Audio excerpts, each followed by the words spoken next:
Too late. It's Benny. So I don't really care about this app anymore.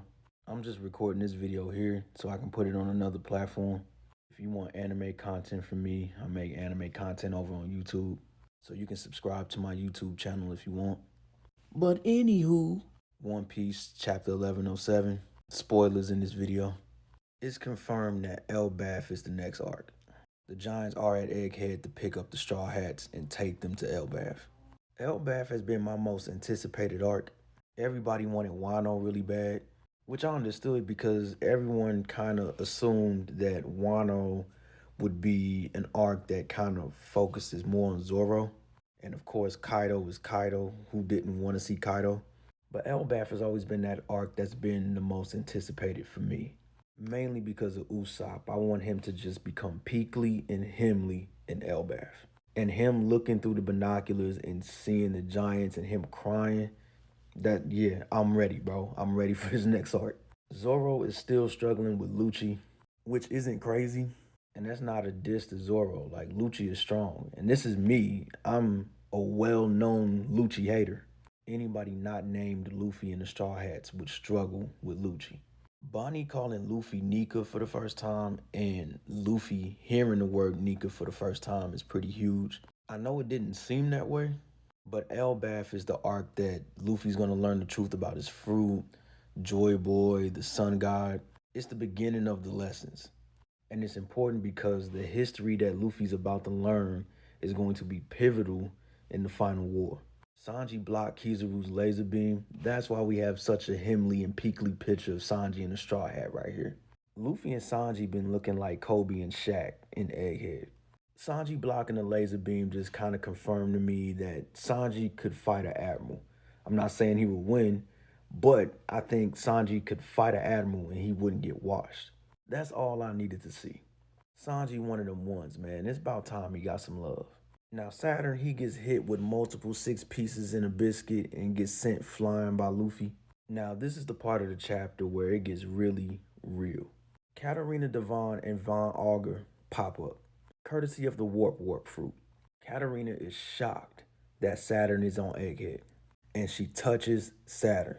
Now, depending on who you're rooting for, that could be a good thing or a bad thing. She can now imitate Saturn. What if she goes to the Holy Land and pretends to be Saturn and hands down orders? I think it's possible that she can control the Seraphim too, so the Seraphim can fight for the Blackbeard pirates. And then it also makes me think, if she didn't know Saturn was there, who was she going to originally touch? So Saturn and Katarina get to talking about Blackbeard. Saturn starts questioning her, basically asking like, yo, you one of the most notorious female pirates ever. How are you following orders and why are you following orders from Blackbeard? And Katarina just tells Saturn like, yo, teacher special. And Saturn brings up Blackbeard's bloodline and how his bloodline is special. The key word in this is bloodline, not race. Because I know there's going to be people who automatically assume that just because Saturn said bloodline, that means Blackbeard is a buccaneer just like Kuma. Which I understand that because of, like, for example, Blackbeard's body type is kind of similar to Kuma's, which could possibly be the reason why Blackbeard's body is able to hold two devil fruits. But again, the key word is bloodline. And in my opinion, that has more to do with family. Rox D. Zebek is a possibility yet again. Him and Blackbeard could share the same bloodline. I'm not about to go as far and say that Rox was his dad, but that's a possibility too. I was already wrong about Shanks being his son, so I'm not making that mistake again. Or this is a possibility too, where Blackbeard could possibly come from a noble family. That's the thing. But I'm leaning more towards him being connected to Rox D. Zebek. If he's not like a direct family member of his, I think Blackbeard just inherited his will. Which, if you look at him and Luffy, that kind of lines up with the story. Because Luffy and Blackbeard are two extremes on opposite sides of the spectrum. Luffy inherited the will of Joy Boy. Blackbeard inherited the will of Rox D. Zebek. And it makes sense because when Saturn asks what does Blackbeard want, and Van Auger and Katarina both say the world, That was Roxy Zebek's whole MO. Roxy Zebek wanted to be Emu. He wanted to sit on the throne. Blackbeard wants the same. Blackbeard wants to be the king of the world. Nothing less than that. Now Saturn tries to attack Katarina, but Van Auger uses his powers to get them up out of there. And here's where it gets more interesting. The first thing is Van Auger isn't good with his devil fruit yet. He can't warp over super long distances yet. The second thing is Caribou pops up and immediately starts meat munching. Supreme glizzy guzzling. He's telling Katarina and Van Auger, they're like, oh man, I've looked up the Blackbeard. I want to be a part of the crew. Now, this is super huge because this basically confirms that Blackbeard is going to get an ancient weapon. Caribou knows where Pluton is, and it's in Wano.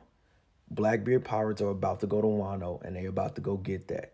So let's run this down. You got a crewmate that can pretend to be Saturn, so that can work in your favor.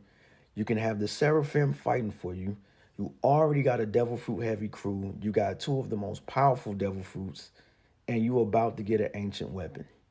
Bro, like, this is crazy. Luffy's got an uphill battle. He's got Emu, and then he has Blackbeard with all of these upgrades. So it's hard to tell who's going to be the final boss at this point. Luffy's going to have an ancient weapon. He's got the Grand Fleet. He's got the Giants. He's not slacking by any means. But Blackbeard is loaded, man. At first, I thought it was going to be Emu and the Five Elders doing damage. But right now, it's looking like Blackbeard's that guy. Like, Blackbeard is the end game. That's what it's looking like. But this chapter was crazy. 10 out of 10 to me.